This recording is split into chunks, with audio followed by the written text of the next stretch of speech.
What a lot of businesses don't understand is this is the new marketing medium. Even if you don't utilize organic social media, your competitor is. When you just sell, you're like a robot. Whatever your business is needs to have a human being behind the brand. They need to have something of association where it is humanized.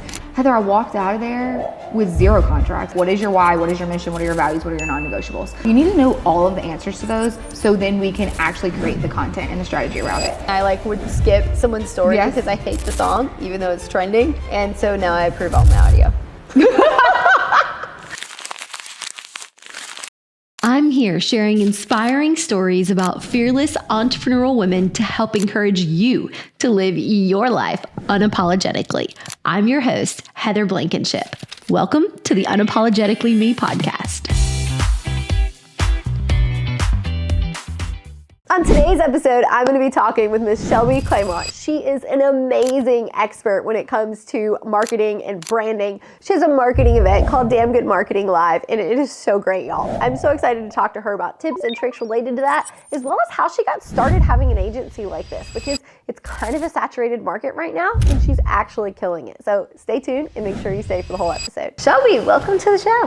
Thanks for having me. I'm so freaking pumped. I'm excited to have you here. We literally met like a week ago and somehow managed to get you like halfway across the country to be here for this. I was like, why not be crazy? You know, YOLO, you only live once, so hey, why not? Okay, so I'll be honest. I dug through some of your content to learn as much about you as I could before we did this. Hey, that's okay. And I don't totally understand what your business does. Okay. So walk me through it. Okay, yeah. So it's a twofold. So Shelby Clement Marketing is a social media agency. So we house like a marketing agency, and we have like all of the legs to do any type of photography, videography, website, SEO, whatever, but we really mainly focus on social media management for small businesses looking to utilize us to help them organically grow their brand awareness. So we don't touch paid ads. We literally just help you set the base, keep that foundation, and build that trust with, you know, your consumer. And then you have my personal brand, which is basically what you saw me speak on stage at Taylor's event about. It's more like humanizing your brand, how you can do that. That's where I'm like a speaker. That's where my podcast is. And the event. So I have Damn Good Marketing Live event, which is the marketing event that's in Louisiana. Because when I was in corporate, I was like, there's no marketing event here. And if there is, it's very stuffy and like you have to dress to the nine, like suit, tie, whatever. And you basically are bored all day or whatever. And I was like, no, I want my high energy. I want to give back to the community that I wish I had when I was in corporate. And so I just developed that as well. So there's like a lot of moving parts of what I do. Okay, so when I heard you speak last week talking about humanizing brands, I feel like you had put everything, because I don't teach on social media. I'm obviously on social media, but that's not a topic I like claim to be an expert on or teach about. So I feel like some of the theories that I've had, that you have turned them into these really great words to teach. Because I think when you just sell, or you just post like, this is what we do, you're like a robot. There's there's nothing to identify to. There's nothing to like fall in love with. And people like don't see you as you. So I try so hard to make my content like 80% business, 20% like almost like lifestyle, right? We're cooking dinner, we're chasing babies, like we're on a trip, right? So talk to us about the importance of humanizing that brand, and because mine's just a theory, right? I don't know that that's even true. Well, you have to think about like honestly the buyer's journey and like what are they gonna choose you over your competitor? Because ultimately, if you take a huge step back and you look at it like this, like you and your competitors offer the exact same thing, whether it's a service or a product. So what is ultimately making you different? And why are people choosing you? They're choosing you because you're relatable, you're human. You might even like the simplest thing of like, you might put almond milk in your coffee and they're like, holy crap, I'm an almond milk girl too. And like, I wanna be in her world. Or she's obsessed with hats or bows. Like when I first met you, like it was a bow thing. Or she's a mom that homeschools her children or whatever it is that's gonna connect you. But they also, it's like, she's a bad bitch too in real estate and investing. And she's built this society of women that are just entrepreneurs and they want to thrive and do XYZ. That is setting you apart. So when you humanize your brand, you literally become a human because people buy from people versus people buy for a product or service. So I'm going to argue with you for a second. Okay, yes, I'm here for it. So I also have girlfriends who have huge accounts, like millions of followers. But they're totally a lifestyle brand. Okay. So then they create this product and they want to sell it, but they can't because their content has been so lifestyle focused that they they're like a reality TV show, right? And we're not buying anything from the reality TV show. We just want to watch the drama. Yes. So how do you balance that, your business versus your lifestyle, without ruining your account to be able to do what you're actually there for? Right. So basically what that is like, there's a huge difference. And I had this conversation with someone last night. They were like, or actually it was this morning. It was like, I know I need social media for my business and I want to do it there, but I don't want to be a personal brand or influencer or creator. And I'm like, because they're completely separate. So when you say humanizing your brand, you're humanizing your brand in a sense of where people can see themselves using your product or service. So like your friend has a lifestyle journey. That's where she's built her credibility and authority. So if she's now she wants to sell a product or a service that has nothing to do with lifestyle, those people aren't interested and they've never been sold to on that front. So if it doesn't align with what she's already, the messaging that she's already putting out on that account, it's not going to sell. It's always going to flop in that point because they're only there for the drama, for the lifestyle that she's showcasing and all that aspect of it. Hey, Fly, don't bother us right now. like totally attacked. So it's so different because like a lot of people say like, oh, just because I'm an influencer, just because I have a lot of followers, I can easily sell something. Well, that's not the case because you're not you don't have street cred in that particular product or service. Have you ever reviewed it? Do they know if you're an honest person? Do they think that maybe it's just a brand deal that you're getting where you're actually getting kickback and that's the only reason you're talking about it? Or is it something that you built and you love and you nurture because you have talked about it in your content? Then yes, you will sell it. So there's like a huge difference when it comes to strategy based on whether it's, you know, an influencer base and like a personal brand. And if you're there just for showcasing lifestyle or whatever that looks like, versus if you are a human behind a brand selling a product or service. For example, I follow this girl named Daryl Ann Dinner. She's an influencer, okay? She has built her street cred on showcasing clothing and everything that she loves, but she only showcases things that she loves. She will review things that say, hey, I tried this and I don't necessarily like it. I've been following her, I don't even know, for like years, but she's been doing that for longer. And she just launched a brand that's completely separate from her influencing, but it's a clothing brand. And what she's done and why it's so successful is because on her personal account, her influence account, she's always been very honest with clothing and how it fits and how it fits to normal bodies. And she's always talked about that. It was a natural transition. Yes. And so when she built this, I'm not kidding, Heather, every single time she launches something, it pisses me off because I'm like, I didn't even get it. But every time she launches something, sells out. Yeah. She just had a swim line come out. They self-funded everything because it made sense and it was aligned in their brand. Yeah. So like that's the difference between just saying like, I'm going to be an influencer and I'm going to bring you around to travel with me. Okay, what was the point? What's the long-term goal? Do you want to sell something eventually? Well, then you need to make sure your messaging is aligned with what you want to sell eventually, or stay like true to who you are, or just start over and literally say, this is what we're doing over here. I'm gonna tell you my lifestyle, but also, hey guys, I just started this company over here. I would love for y'all to come follow so I can tell you more about why you should buy this product or service. Listen, y'all, I know today's episode is inspiring, but inspiration alone will never carry us to our ultimate goals. That's why I started the Society of Entrepreneurial Women. It's a mastermind for high-performing female investors and entrepreneurs who are living their lives unapologetically. In a world where most people don't get us, or they try to keep us confined in a small box, the Society exists to turn off the brakes and set you free. We have weekly calls covering investing, wealth building, health, relationships, family, and a whole lot more. We have small tribes to hold each other accountable to our goals. We have in-person, ladies-only retreats to disconnect and drive each other towards our dreams. And most importantly, this is a community where you can be unapologetically you. Celebrate your wins, scream your successes from the top of the rooftop, become best friends with women who get you. We're 3 years in, and I can honestly say my best friends today are all from the Society. Click the link in the show notes to learn more. So I'm sure there's women watching us and they're thinking, I don't want a social media account and I don't have time for that. It's just another thing for me to keep up with. Because if we're being real, it's like a full-time job. It's a full-time job.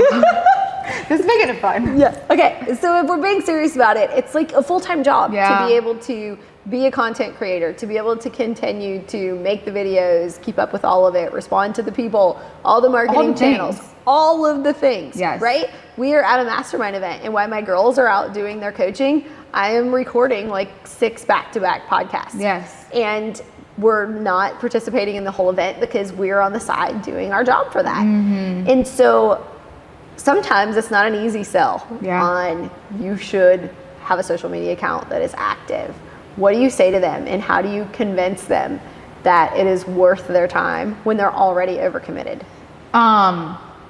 Well, I'm like a little harsh and I cut the fluff. You have to have social media. So period, the end. Like, it doesn't matter what you do in life. And like, we're here with a bunch of real estate investors. They may argue with me and say that they don't necessarily need it. But in reality, that's your portfolio. That's your resume. That is how people are going to invest in you, because they get to know who you are as a human being. And it is your street. That is literally your street credibility right now in today's time as a marketing medium. If you are overcommitted and you don't have time, which something I actually wish I would have done when I first started, is outsource just mine. Yes, this is what I do. This is what we do for clients, but always I put it on the back burner because I am the business owner. So I'm like, oh, I don't need to do that right now, or I'll do it whenever I have time. I have committed in the last 6 months, maybe not even that long, to someone solely like helping me create, helping me batch create, helping write for me, all those things. And it's literally tremendously like skyrocketed my brand to the point of like, it's very clear on my messaging. It's landed me different things like speaking opportunities. It's getting me on podcasts, all those things, but those are my goals because I'm putting time and effort. I do not have time because it's working in my business instead of on my business, and time is money. So to anyone listening to this that may have like a kickback and like, I don't need social media yet. First off, yes, you do. If you are in business, whether you want to be a personal brand, if that's not your jam, whatever your business is needs to have a human being behind the brand. They need to have something of association where it is humanized.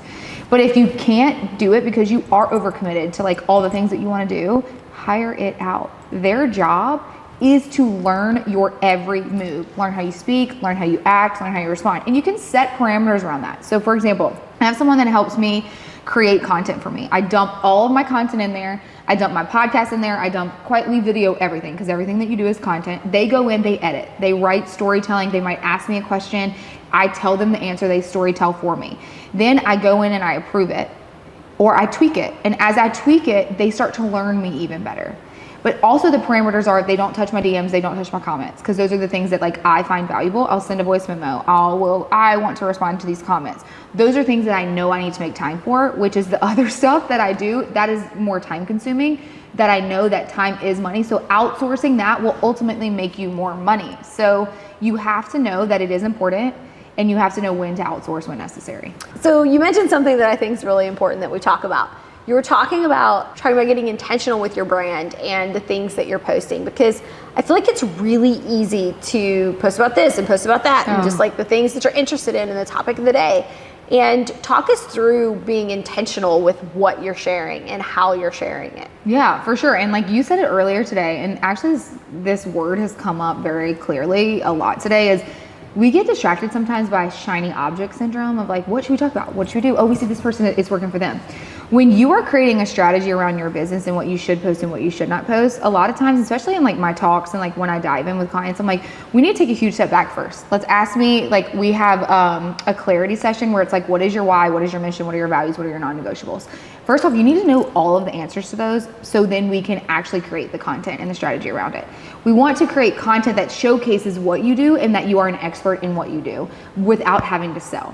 So a lot of times, even on like stories, for example, like I'll get on and share things about my life. Like I'm a mom, how it's been chaotic. I've had to drop the kids off. They didn't want to get out of the car, but I had to get them out of the car, and then I have to go to Legree, but then stuff with the business came up and you have to do all these things. That's making me more human. Or maybe it's I'm crying on the internet. Like I legit cry because I've had so many people reach out to me that say, how do you do all of it? And I wanted to be a human to them. So I'm like, let me film myself, which is so psycho. If you don't do this or you're judging me, totally, it's fine.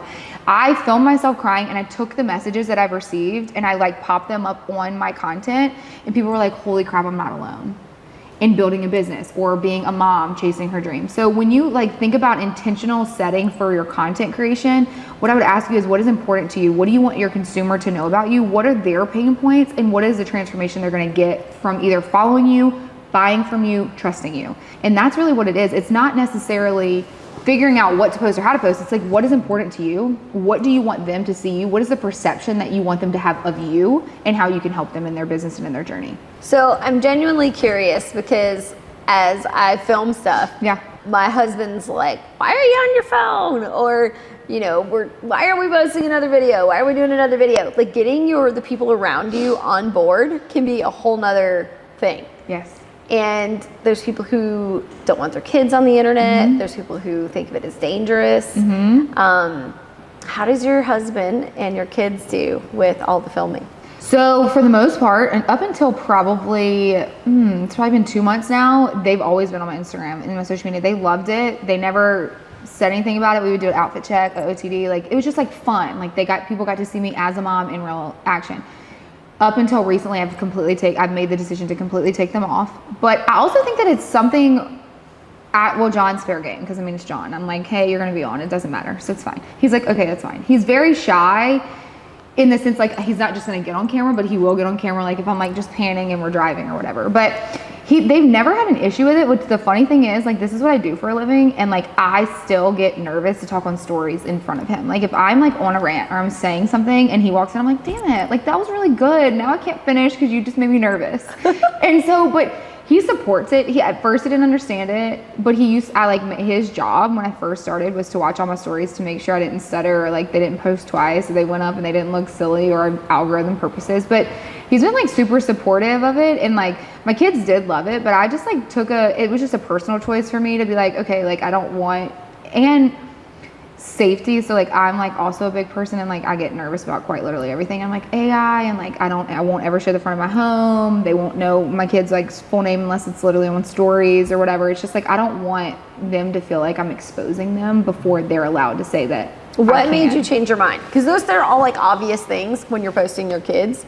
So what changed your mind? What made the shift? Honestly, I think it was probably when I went down a rabbit hole on TikTok, and what's her name? Ruby something? I don't know. She's a blogger. I'll send it to you after. I have to find her. I know Elena knows, and she's probably wanting to yell it out right now. But it's she like exposed her kids, and like they showed the happy of her kids, but then they all showed the like depression and the anxiety and like whatever behind the scenes, because she was so into it.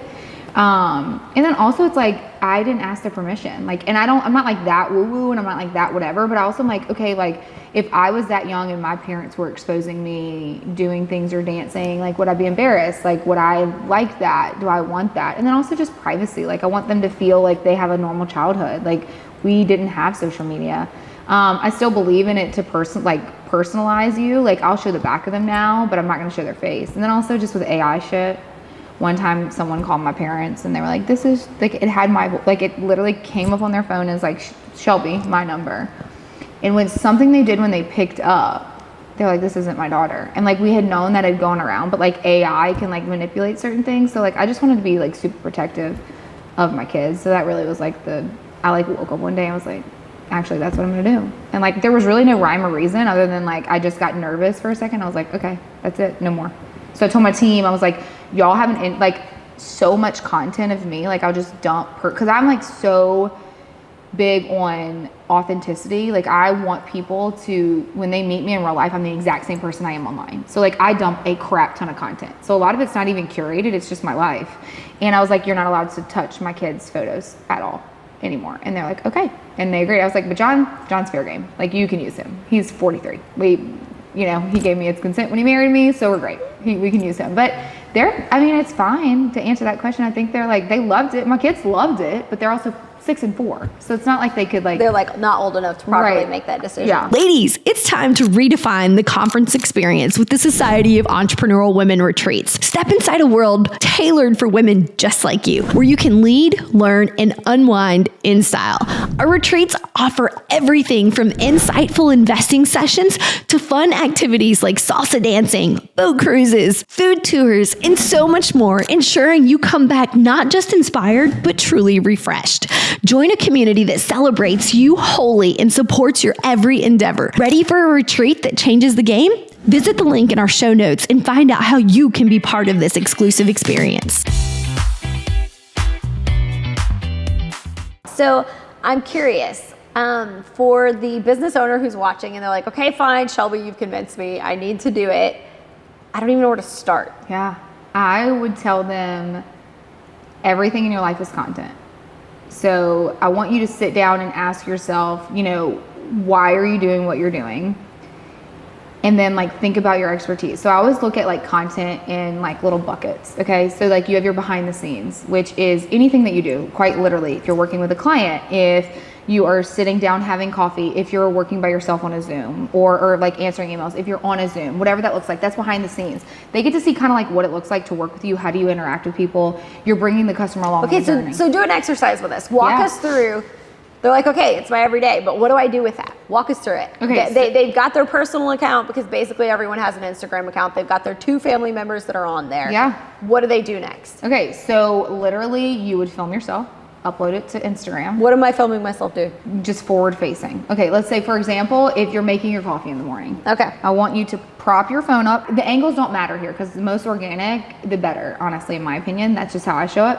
If you prop it up against a wall, or you prop it up against your cup, or whatever it is, and you're literally just fixing your coffee, whatever that may look like for you, okay? So after you've done that, it only needs to be 5 to 8 seconds-ish.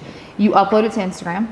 You're gonna pick a trending audio. So you're gonna go to the top, you're gonna press the little music button, you're gonna see like what's trending. But don't pick something that's not like music that you actually listen to, because you still wanna go aligned with your values. It's so funny that you say that, because my team tries to pick this like hipster crap that is not me, that I would never listen to, and I like would skip someone's story because I hate the song, even though it's trending. And so now I approve all my audio. It's true. And my team is like all these 20-year-olds, and they're like, go find Heather the like rap music that sounds ridiculous from like the 2000s, and that's what she's gonna choose. Is that what you choose? Yes. I love that. I say I'm either like that music, like I'm either ghetto, got my ghetto savage girl going on, or I'm like Jesus. Like there's literally, I mean, I love country music, but I don't use it a lot on social, but like it's those two things. Yeah. That's what I say. So pick a sound, and then you're gonna put on Come With Me, or like POV, I'm about to caffeinate because I am a CEO of blah, whatever it is. Like, this is how my coffee is. Like, just give them something about you. Or you could do a day in the life. So that's actually behind the scenes. So it's very small clips of you throughout the day. So it's like you making your coffee. Maybe it's you doing your makeup. Maybe it's you dropping your kids off. Then it's going for a workout. Then it's sitting down at your computer. It's like very small clips. By small clips, I mean like 1 second clips. You upload all that, and it's like, come with me as the CEO of a marketing agency. Day in the life. Boom. Done. And you're literally showcasing. Because I like to say this, Heather, people are weird. And the more that they get to know you on a personal level, the more they're going to feel like they know you as a human being, which then they're going to say, wait, Heather also does XYZ. When they're in the buyer mindset and they're like, I need this, they're going to be like, I know exactly who I'm going to call, because I already feel like I'm best friends with her. She's already shown her authority in this industry. Why am I not going to use So how her? did you get here? How did you think, okay, I'm going to start a marketing agency? How did you get here? Okay, so I went to school actually to be a physical therapist. And My husband's a physical therapist. Let's take a hard left turn, because I went to biology, and then I was like, nah, that ain't me. So then I wanted to do sports marketing, because I was in sports growing up. And my dad was like, Shelby, that's so niche that like, let's just go maybe do broad marketing, which thanks, Dad. When I got out of college, I went to Thibodaux, Louisiana, which is south of New Orleans, and to oil and gas. And I was their marketing director at 23 years old. And was I qualified? No. Did I figure it out? Yes. And then I was there for 8 years. And honestly, when I got married and had kids, I was like, I feel something more. Like I knew I always wanted to like be an entrepreneur of some sort, but I thought I was going to own a brick and mortar. I thought I was going to do something like traditional or whatever. And I would go on job interview after job interview, because I was looking for a mentor to learn from. I was young. I was like, I want to learn from someone so I can get really good at this craft. And I kept getting turned down. Like, you're overqualified, because they titled me as marketing director at my job. So like people were like, we're overqualified, we can't pay you that much. Or well, I was like, I just want to pay cut. Like, I'll take one. I just want to learn from someone. And I went home and I told John, I was like, this is God's way of saying like, you're going to be a mom. You're going to go to this 8 to 5, and that's the life that I built for you. And I was like, okay, cool. And I really wish, every time I tell the story, I really wish I remember this moment. Like, I was in my office at corporate, and I remember Googling like social media. For some reason, first off, oil and gas doesn't necessarily believe in social media, or they didn't. But I found social media marketing worlds in California, and I was never in a million years thought my boss would say yes. And he said yes. And I went, and I was like, holy crap, there's a lot of social media managers around here. Also, I saw Jasmine Star speak on stage, and I was like, if she can do it, like, I can do this. This is so fun. Like, I would love to speak. First off, in speech class, I would hide under the podium. So in that mindset, I'm not really sure why I felt so confident that I could get on stage and speak, but hey, we're here. So I went back and I was like, John, like, I think that this is something. Well, then COVID hit. I was newly pregnant. COVID hit. I had a 9-month-old at home. The world got shut down. So I was like, you know what? I'm just going to take what I learned from social media marketing world. I'm going to apply it for oil and gas, because if it works, it works, and it works. And we wanted to redo our kitchen. Still didn't know I was gonna start a business. We wanted to redo our kitchen, and I was like, you know what, I'll just take a side hustle. I reached out to a local restaurant and I was like, hey, do you need help with social media? I can help you advertise. My background is actually in that. So it's like, whatever they said, yes. And then before I knew it, word of mouth got out that I was helping. My job didn't know I was doing that, but word of mouth around town did. And I started that in February, and by May I was able to leave my job because I hated it so much. And I was like, what's the worst that could happen? Like, I truly was like, I'm the risk taker in our family. So I'm like, what is the worst that can happen? Like, I fail and I have to go get a corporate job again. Okay, cool. But the only stipulation was, Shelby, you have to match your salary. And I was like, challenge accepted. But I had a salary, I had a company car, I had insurance. So it wasn't just the number I had to match. It was like all these other things. Heather, I walked out of there with 0 contracts. I was like, everybody's good people. It's gonna be fine. Well, that's not how the world works. I'm like, yeah, it is. It's fine. But hey, that was the leap of faith that I needed to take. And then it kind of just evolved, and it really took off. And I was like, before I could even think about like what was happening, I was like, holy shit, I gotta hire people. I gotta put this into place. I gotta do this. I gotta do this. And it just kind of evolved over the last 4 years. I've only been doing it for 4 years, but I feel like I've been doing it for about 50. But I do love it. It has its challenges, but I think it's what a lot of businesses don't understand is this is the new marketing medium. And even if you don't utilize organic social media, your competitor is. And if you want that consumer to talk about you and to utilize you, then you have to get over the fact that your perception is, oh, it's social media, people just go on there to act a fool. No, they go on there to be super successful. And I'm a walking testament that my business is built on organic social media. I've never spent a dollar on ad spend. I've never done anything. I put myself in rooms. I have advertised myself online consistently every single day for 4 years, talking about what I love and what I don't love, how it can help you, being very blunt, cutting the fluff, cutting the bullshit, all that stuff. And it's something that you have to do. And a lot of times is when people sign on with us, they're like, well, what's the ROI? And like organic social media, there is no ROI. There's no trackable sales dollars. And that's what they mean by their ROI, because an ROI in my mind is, I'm gonna help you increase your brand awareness and get visibility that you never thought you could imagine if you weren't on these platforms. And that's what I'm saying to them now is like, you didn't blink when you paid to be on a billboard. You didn't blink when you paid to be on radio or TV or print. The old ways of marketing medium. Now, traditional work still works just as well. But business owners are so hesitant now to utilize free social media. You don't even have to hire an agency, just start posting. And so every day I'm like, don't forget to market your business, it's free. Don't forget to market your business, it's free. Like, you do need a strategy, and you should work with an agency if you have the budget for that. But ultimately, if you're listening to this and you haven't even started, just start posting about what you do and how you can help.